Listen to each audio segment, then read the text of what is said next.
ஓம் சாந்தி. அவ்யக்த சமிகை 18 பிப்ரவரி 2026. பாபாவுடைய மகா வாக்கியம், जैसे सर्व आत्माओं को ज्ञान की रोशनी देने के लिए सदैव शुभ भावना व कल्याण की भावना रखते हो.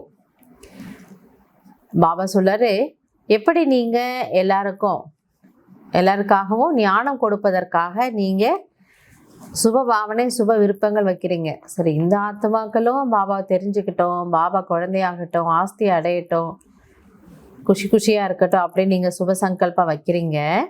ऐसे अपने इस दैवी संगठन को भी एक स्थिति में स्थित कर संगठन की शक्ति को बढ़ाने का प्रयत्न करो.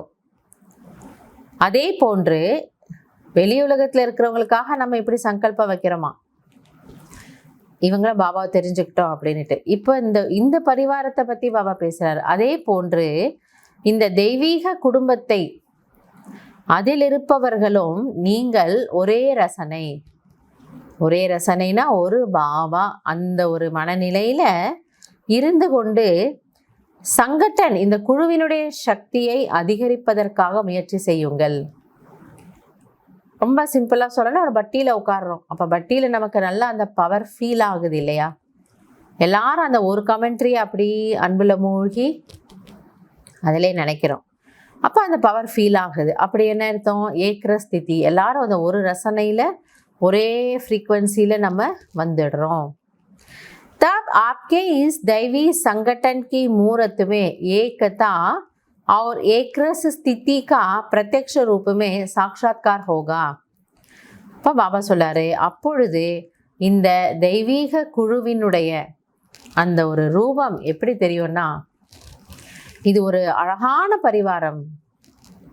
ஒரு குழுவா நீங்க ஒரு மூர்த்தியை போல, காட்சியளிக்கும் மூர்த்தியை போல அந்த ஒற்றுமையும் உங்களுடைய அந்த ஒரு சீரான மனநிலையும் வெளி உலகத்தின் முன்னால் பிரத்யட்சமாகும். 2-3 நாளா பாபா அவரை பத்தின பிரத்யட்சத்தாவை சொல்லிட்டு இருக்காரு.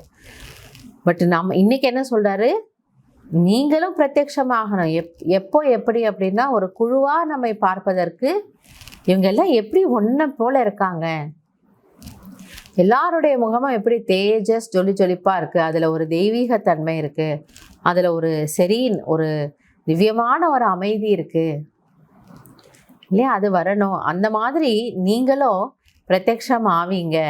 எப்ப சொல்றாரு பாபா? எல்லாரும் அந்த ஒரு சீராக ஒரே மனநிலையில இருக்கும் பொழுது குழுவாக நீங்க சாட்சாத்கார மூர்த்தியாக வெளிப்படுவீர்கள். நல்லது. ஓம் சாந்தி.